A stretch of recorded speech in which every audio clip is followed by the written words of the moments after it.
Bonjour. Alors, le cycle de conférences organisé par l'Université Euromède de Fès et qui se tient d'habitude le mercredi a pour finalité de contribuer à fonder une citoyenneté marocaine. Une citoyenneté fondée sur le savoir, fondée sur une morale à laquelle adhèrent les gens par conviction et par raison, afin de pouvoir contribuer à la construction du Maroc de demain, non seulement au niveau des infrastructures, mais surtout au niveau de l'humain. Et c'est l'unique université au Maroc, à ma connaissance, qui ouvre des fenêtres de connaissances pareilles sur des thématiques aussi variées. D'ailleurs, la thématique d'aujourd'hui portait sur la question de la morale du point de vue de la philosophie d'Emmanuel Kant.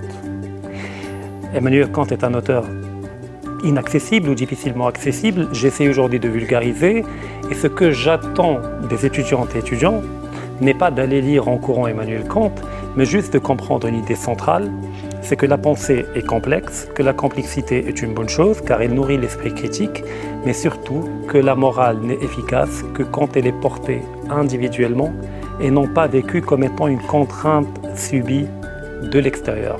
Et après, libre à chacune et à chacun de choisir la loi morale qui lui convient le mieux, à condition qu'elle soit portée et intériorisée par la personne. Troisièmement, pour conclure, ce que j'essaie de partager, ce n'est pas un ensemble de connaissances. Une clé USB pourrait le faire mieux que moi, ChatGPT pourrait le faire mieux que moi, Wikipédia, même avant ça, pouvait le faire mieux que moi.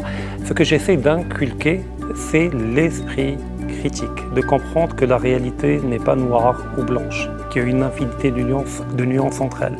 Et que si on veut bâtir une humanité dans le cadre d'une paix perpétuelle, cette paix perpétuelle commence par la paix intérieure. Et la paix intérieure se fonde sur le savoir, la connaissance et l'esprit critique. Et personne, ni aucune institution, n'a le droit d'interdire à un individu de se poser des questions. Encore faut-il que l'individu fasse l'effort de trouver des éléments de réponse à ces questionnements-là.